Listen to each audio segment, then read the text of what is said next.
রাতের বেলায় যে কত কাজের কথা মনে পড়ে, কিন্তু কথা হইলে সকালবেলা সব ভুলে যাই। এই হচ্ছে আমার অবস্থা। তো হে, আসসালামু আলাইকুম। কেমন আছো সবাই? আশা করছি সবাই অনেক বেশি ভালো আছো। তোমাদের সকলের দোয়ায় আলহামদুলিল্লাহ ভালোই আছি। তো এখন কিন্তু অনেক রাত, প্রায় 1টা 1:30টার মতো বাজে, কিন্তু বাসার কেউই ঘুমায় নাই। কেন জানি ঘুমও আসতেছিল না। শীতের রাতের জন্য কিন্তু এটা অনেক বড় সময়। তো আজকে ঘুম আসছে না, যার কারণে সবাই এই যে পাইচারি করছে যার যার রুমে বা টিভি দেখছি এরকম। তো আমার মনে হলো যে মাথায় একটু তেল দিতে। এখানে দেখতে পাচ্ছ একটা ক্যাস্টর অয়েল, এটা আমি অন্য তেলের সাথে মিশিয়ে মাথায় দিই। এটা কিন্তু অনেক উপকারী একটা জিনিস। তো তেল দেওয়ার পরে আমি দেখতে পারলাম যে এখানে আমার অ্যালবামটা একটু বাঁকা হয়ে আসছে। প্রতিদিন অ্যালবামটা বাঁকা হয়ে থাকে, বাসার ছোট্ট সদস্যরা এটা বাঁকা করে রাখে, আর আমি এটা প্রতিদিনই ঠিক করি। এটা হচ্ছে আমার প্রতিদিনের একটা কাজ, মানে বেতন ছাড়া কাজ আর কি। এই কাজের জন্য কিন্তু আমি কোনো প্রকার বেতন পাই না। তো এখন তোমাদের একটা ইন্টারেস্টিং জিনিস দেখাবো। আমরা বাঙালিরা যে কোনো কিছুই ফালাই না, সব কিছুরই কাজে লাগে, সেটার একটা প্রমাণ দেখাবো। এটা হচ্ছে একটা মশারির কোটা। আমরা যখন একটা মশারি কিনছিলাম, এটার ভিতরে মশারিটা ছিল।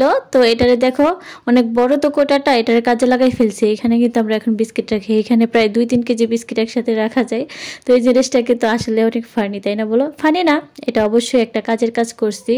তো এটার ভিতরে আপাতত আমার প্রিয় টোস্ট বিস্কুট আছে, এটা আমি অনেক বেশি পছন্দ করি। তো রাত হইলেই দেখা যায় যে আমার ক্রেভিং হইলে আমি এখান থেকে বিস্কিট খাই। এমন হয় যে রাতের 1টা 1:30 দিকে আমি চা করে খাই। শীতে হইলে আমার এমন এক অবস্থা হয়।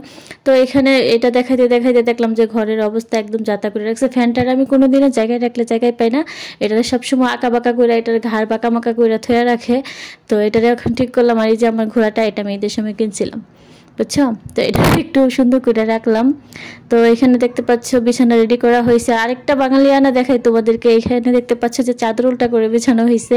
এটা আমরা বাঙালিরা যদি না করি, নিজের বাঙালি মনে হয় না, আর কেউ বাঙালি হিসেবে মেনেও নিবে না। তো যার কারণে এটা উল্টা করে বিছাইছি।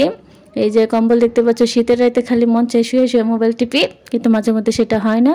তো এই ক্যালেন্ডারটা দেখতে পাচ্ছ, এই ক্যালেন্ডারটা হচ্ছে রুসাফি স্কুল থেকে পাইছি। 2025 সালের আগে থেকে আমরা রেডি করে রাখছি। মোবাইলে যদিও এখন ডেট থাকে, তাও ক্যালেন্ডার একটা বাসায় থাকলে অনেক ভালো লাগে। তো যার কারণে তোমাদের সাথে ক্যালেন্ডারটা শেয়ার করছি।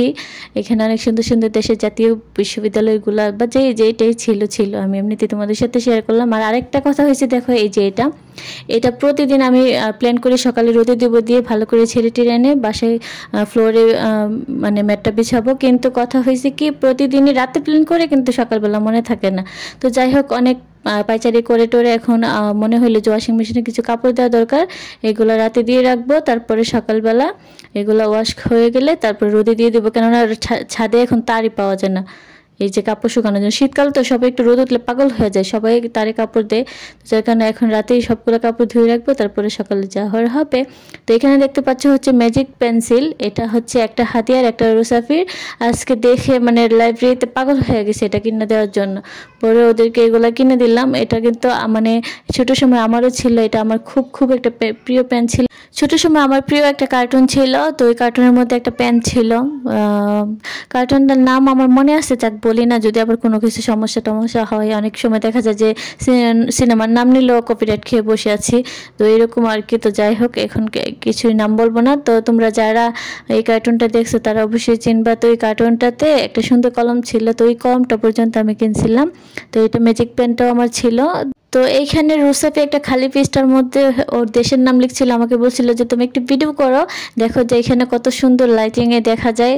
তো আমার কাছে তো এটা নতুন কিছু না, যেহেতু এটা আমার ছোটোকালে ছিল। তো আমি যাই হোক এমনিতে ওরে অনেক খুশি করার জন্য বলতেছিলাম, ওয়াও এত সুন্দর, আমি তো কখনো দেখি না। ও তো অনেক বেশি খুশি হয়ে যাচ্ছিল, মানে সে উৎসাহ পাচ্ছিল যে আরও লেখালেখি করার জন্য। আর আমারও প্ল্যান ছিল যে ওরা উৎসাহ দেয় যেন ও লেখালেখি করে। দেখো 2 ভাই বোন, মানে রাতের 1টা 1:30 বাজে ওরা এই পাইচারি নিয়ে বসছে। তো লেখালেখি শেষ, এখন ওরা টিভি দেখে এখানে ক্রাফটিং করছে। একজনের টিভিতে ভিডিও লাগাইছে যে কিভাবে প্লেন বানাইতে হয়, যে দেখতে পাচ্ছ যে প্লেন বানানো হচ্ছে বাসায়।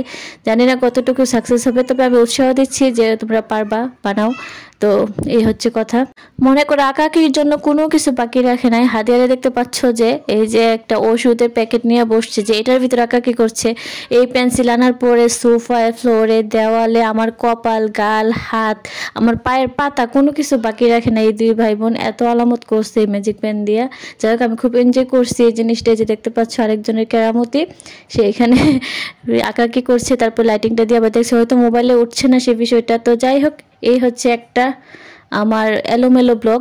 রাতের একটা ব্লগ শেয়ার করলাম, জিনিসগুলো অনেক মজা লাগছে, যাই তোমাদের সাথে শেয়ার করলাম। তো যাই হোক, তোমরা সবাই অনেক ভালো থেকো, সুস্থ থেকো। দেখা হবে তোমাদের সাথে আবার অন্য কোনো ব্লগে। আর তোমাদের ভিডিওটা কেমন লাগছে অবশ্যই জানাবে। এখানে দেখতে পাচ্ছ যে একটা কস্টেপ নিয়ে আসছে, প্লেন যে বানাচ্ছে না, তো প্লেন নাকি এটা দিয়ে জোড়া দিবে। আমি কেন গ্লু আনি না, আমার সাথে অনেক পেন পেন করছে। তো বিদায় নিয়ে আবারও তোমাদের সাথে বকবক শুরু করে দিলাম। যাই হোক, এবার সত্যি সত্যি বিদায় নেব। ভিডিওর সাথে সাথে সময়ের সাথে সাথে আমিও আওলা জ্বালা শুরু করে দিছি। তো যাই হোক, আল্লাহ হাফেজ। আর ওদিকে ওরা ওদের পাইচারি করতে থাকুক।